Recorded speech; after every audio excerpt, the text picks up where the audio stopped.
Hoxe falamos de inclusión educativa e de deseño universal para a aprendizaxe con Sergio Sánchez Fuentes. Bos días, Sergio. Hola, bueno, en primer lugar, muchísimas gracias por permitirme participar de esta entrevista y compartir un pequeño espacio con todos vosotros y con todas vosotras. A lo largo de tu carrera profesional has dedicado mucho tiempo a investigar sobre inclusión educativa y diseño universal de aprendizaje, por lo que nos gustaría que diese respuesta a ciertas cuestiones que puedan ser claves para que los centros educativos avancen hacia un modelo inclusivo de educación. Una de estas cuestiones es la cultura de la inclusión. ¿Cómo la definirías? Definir cultura de inclusión o una sociedad inclusiva, lógicamente, tiene que ver con el acceso en igualdad de oportunidades a todos los derechos por todas las personas, independientemente de sus capacidades, sus habilidades, sus características, orientaciones, etc. Por lo tanto, esa es la visión transversal que tiene que tener una sociedad que pretende llamarse moderna y que pretende llamarse actual, acorde a los principales movimientos sociales que existen a día de hoy en nuestro mundo globalizado. ¿Y qué debemos entender por educación inclusiva?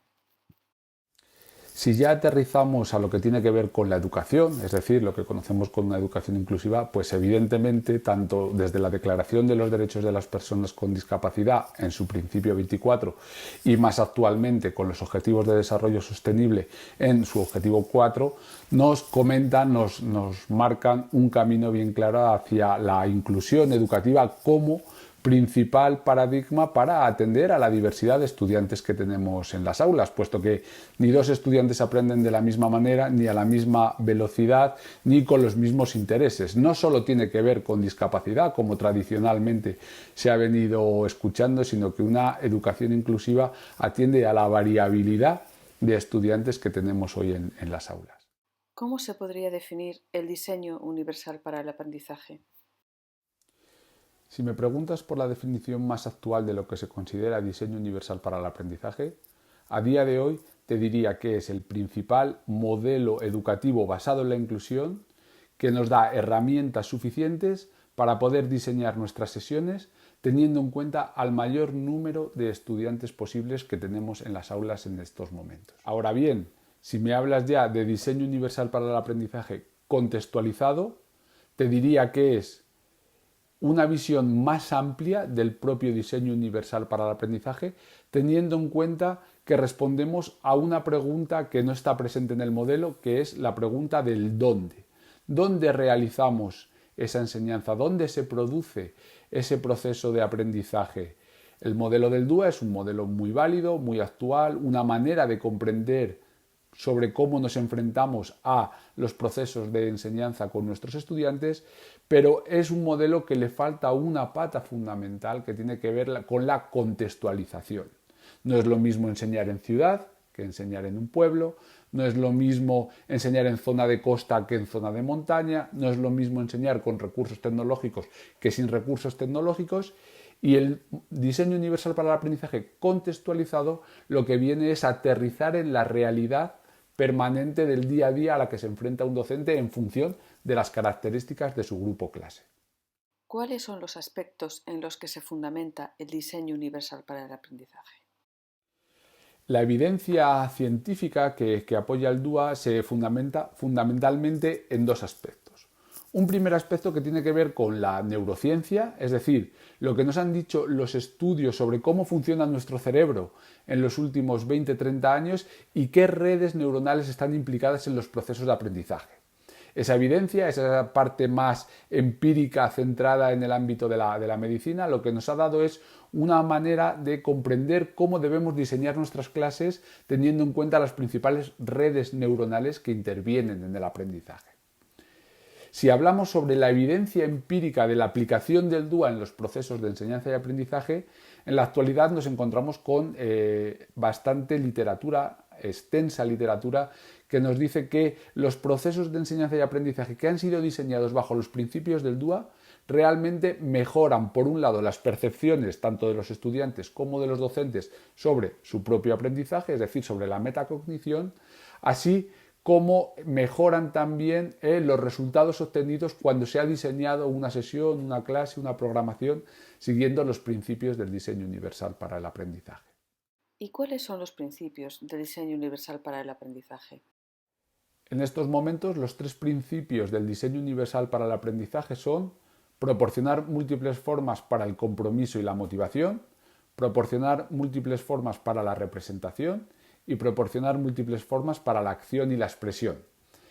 Digo en estos momentos porque actualmente la versión que tenemos disponible es la 2.0, que se publicó a finales de 2018, pero a lo largo de estas semanas, probablemente en el comienzo del nuevo año, en el 2022, se va a publicar el modelo 3.0, donde habrá un cambio significativo en la estructura porque ya tenemos alguna información que va a ir más encaminado hacia un modelo que tenga en cuenta variables distintas a lo que tenía tradicionalmente, como era la discapacidad y la diversidad en cuanto a capacidades cognitivas, y va a virar hacia un modelo más centrado en cuestiones relacionadas con la variabilidad de género, opciones religiosas, temas incluidos con racismo, etc. Por lo tanto, a día de hoy tenemos esos tres principios, pero no podemos asegurar que en los próximos meses no cambie el modelo hacia algo completamente distinto.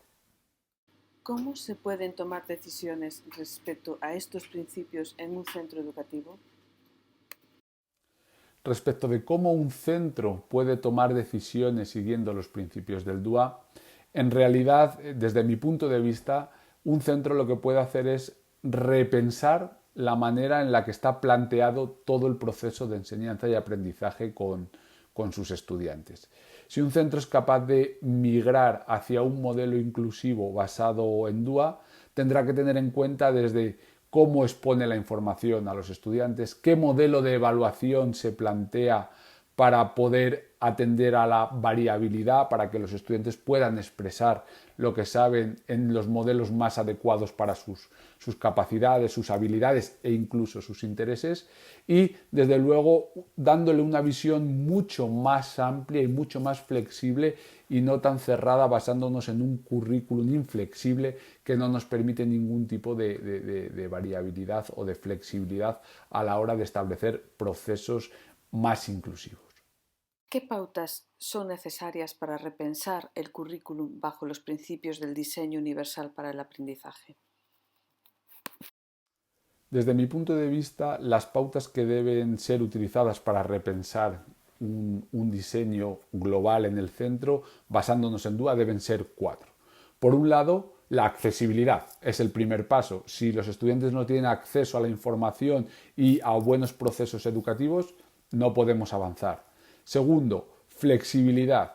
Si no somos flexibles a la hora de plantear los procesos de ida y vuelta que se producen en las escuelas, no podemos tener unos buenos entornos de aprendizaje. Tercero, interés. Lo que presentamos, lo que enseñamos, lo que utilizamos para nuestras clases deben ser de interés para los estudiantes, deben ser relevantes, deben ser válidos para la vida real. Y por último, el uso de las tecnologías de la información y la comunicación. Pueden ser una buena fuente para obtener ese interés, para ganar esa flexibilidad y para partir de criterios de accesibilidad.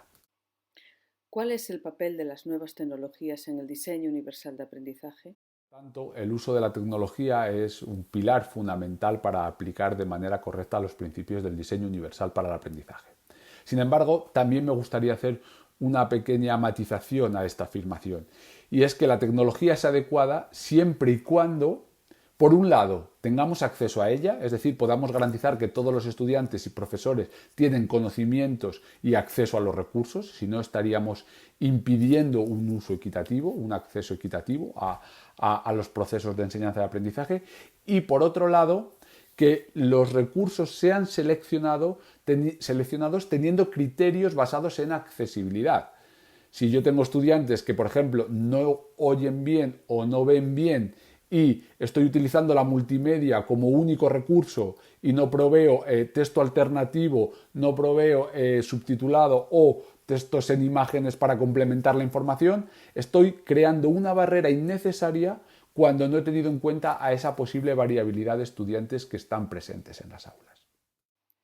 ¿qué recursos destacarías para favorecer la accesibilidad al aprendizaje? Sobre recursos concretos no me atrevería a dar ningún nombre en especial. Mi recomendación suele venir siempre de la siguiente manera. Utilicemos herramientas que ya usamos de manera habitual, pero siempre bajo un prisma basado en el diseño universal para el aprendizaje y en la accesibilidad. Herramientas como Evernote, como Google Docs, como Khan Academy son herramientas que tradicionalmente se vienen usando en el ámbito educativo, pero no bajo un prisma basado en el diseño universal para el aprendizaje. Si nosotros favorecemos trabajo colaborativo con Google Drive, por ejemplo, o captar texto de una página web y convertirlo con Evernote a un documento accesible, o si trabajamos con Khan Academy para usar subtitulados si lo necesitamos o diferentes vías para el acceso a la comunicación, estamos trabajando con la tecnología bajo los principios del DUA, pero sin tener necesidad de modificar lo que tradicionalmente ya venimos haciendo. A modo de resumen y conclusión, ¿qué 5 palabras claves destacarías para el fomento de la inclusión educativa desde el diseño universal para el aprendizaje? Si tuviera que seleccionar 3, 4, 5 palabras que se relacionen directamente con el DUA e inclusión, son palabras que en realidad ya han salido en la entrevista. Accesibilidad y flexibilidad son las dos premisas de las que parte el propio modelo y que por lo tanto son las que tenemos que tener en cuenta. Pero sin ninguna duda hay dos que añadiría que son menos habituales, que para mí son fundamentales. Contextualización, como decía anteriormente, el DUA es un modelo válido, pero tenemos que añadirle la pregunta del dónde, es decir, cómo podemos trabajar teniendo en cuenta la realidad más inmediata de nuestros estudiantes. Y en segundo punto, interés, motivación, todo aquello que sea relevante para nuestros estudiantes. Si no tenemos contextualización y no tenemos motivación, seguro que por muy accesible que yo sea en el resto de principios o en el resto de aspectos del DUA, no voy a conseguir un aprendizaje adecuado para mis estudiantes. Pues muchas gracias, Sergio, por compartir todo tu saber y el camino que consideras debemos recorrer para alcanzar una educación inclusiva de calidad. Muchísimas gracias a vosotras por esta oportunidad y para mí ha sido un placer poder estar un ratito con todas y todos vosotros.